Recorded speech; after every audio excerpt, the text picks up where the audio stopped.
may nadiskubre po dito sa Pilipinas na very, very alarming mga sangkay na ginagawa rin po ng ating mga kababayan. Ano kaya ito? Bakit nakapag-aalala? Yan po ang ating pag-uusapan ngayon.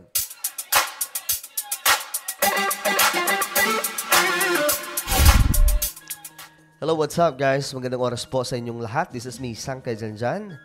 At ito na naman po tayo sa panibago nating vlog, panibago nating content. So bago po tayo magpatuloy mga sangkay, pakicheck po muna sa ibaba kung kayo na po ay nakapag-subscribe dito sa ating channel. Sa baba po ng video na to may makikita kayong subscribe button.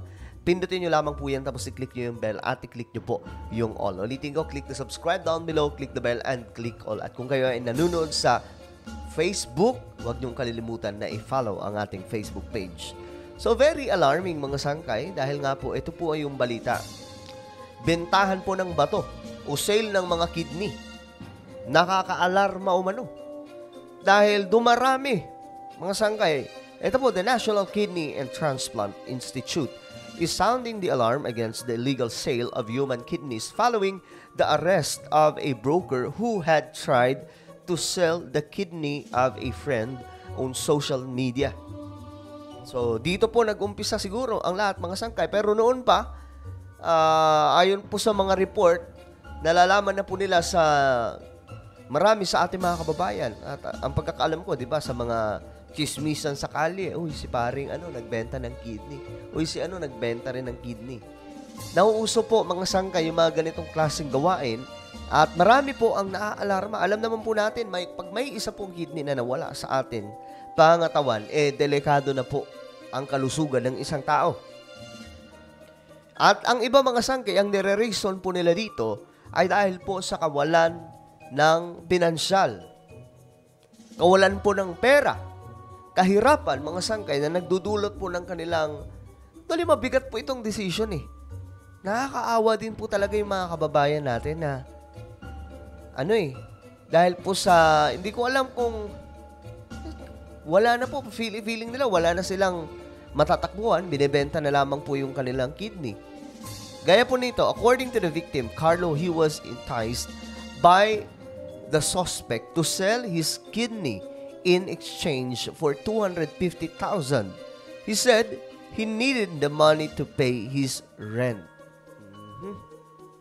Grabe, no? Dahil lamang po sa pagrerenta ng bahay. Kailangan na ibenta ang kidney. Ngayon, mga sangkay, ito, panoorin po natin. Hindi na nakapalag ang suspect na si John Gabriel nang arestuhin ng NBI Anti-Organized and Transnational Crimes Division sa isang entrapment operation sa Quezon City. Kasama niya ang biktimang si alias Carlo na nakumbinsi umano niyang magbenta ng kidney sa halagang 250,000 pesos. Grabe. Nakakumbinsi na magbenta ng kidney. Hindi po natin alam, rampant na pala ito sa bansa natin, mga sangkay. Ayon sa NBI, na-monitor nila ang usapan ng suspect at ng biktima sa social media, kaya't agad silang nagkasa ng operasyon. Okay. May kumbaga may mga illegal na nagre-recruit o nag-aalok na magbenta ng kidney yung ating mga kababayan. Siyempre, yung ilan po sa ating mga kababayan, dahil nga po sa kawalan ng pinansyal na suporta sa kanilang family, o siguro maging sa kanyang personal na pangangailangan, hirap na hirap sa buhay, napipilitan pong magbenta ng kanilang kidney. Nagpanggap ang isang NBI agent na kliyenteng nangangailangan ng kidney. Ayon kay Carlo, nakilala lang niya sa social media ang suspect nung naghahanap siya ng mapagkakakitaan. Agoy!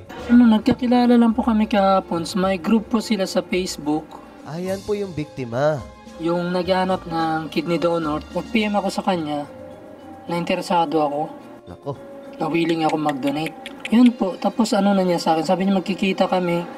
Ayon kay Carlo, naengganyo siya dahil sa pangakong 250,000 pesos na bayad at allowance habang nagpapagaling. Nako.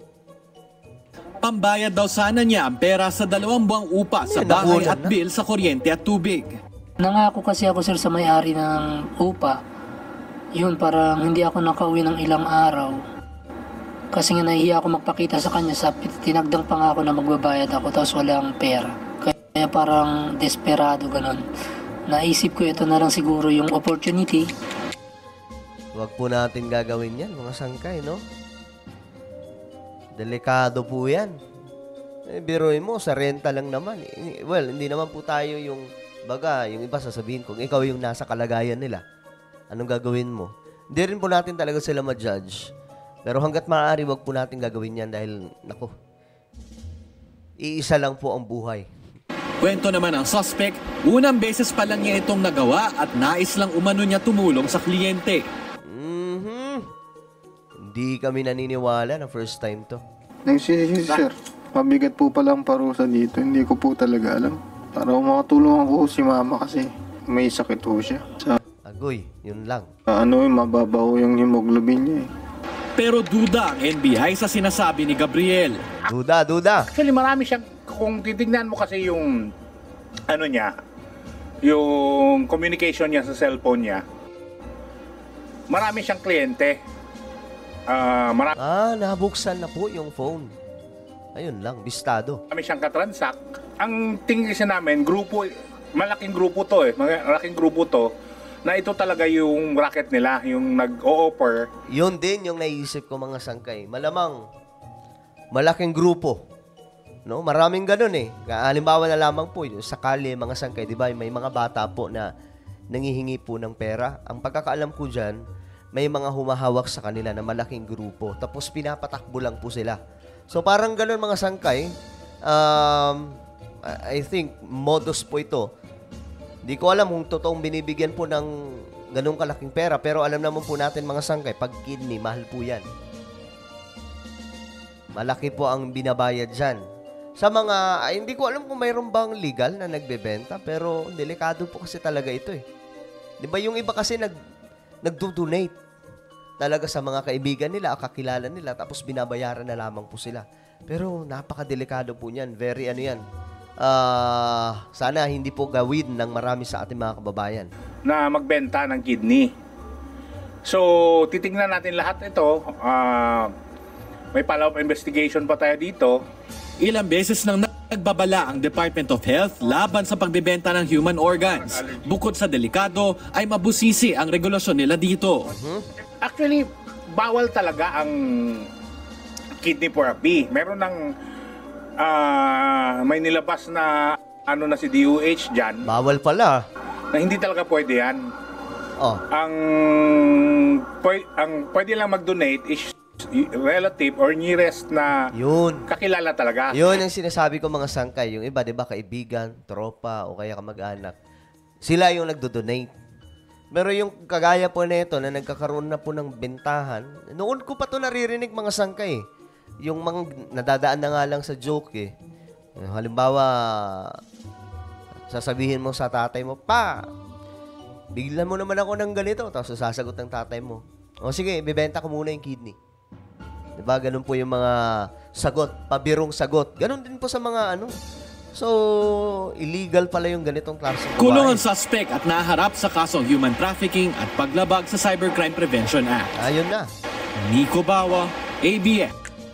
So, sa mga kababayan po natin, wag po natin gagawin itong ganitong klaseng, kasi kayo lang din ang mapapahamak din. Biruin mo kagaya po nito. Ako nainiwala mga sangkay na isang malaking grupo yan. Based sa sinabi ng NBI, kasi nakita na po niya may mga transaction doon Marami po siyang kausap. Nako. Ewan ko ba. Ano po ang inyong komento mga sangkay sa na-discover dito sa ating bansa na bentahan po ng kidney?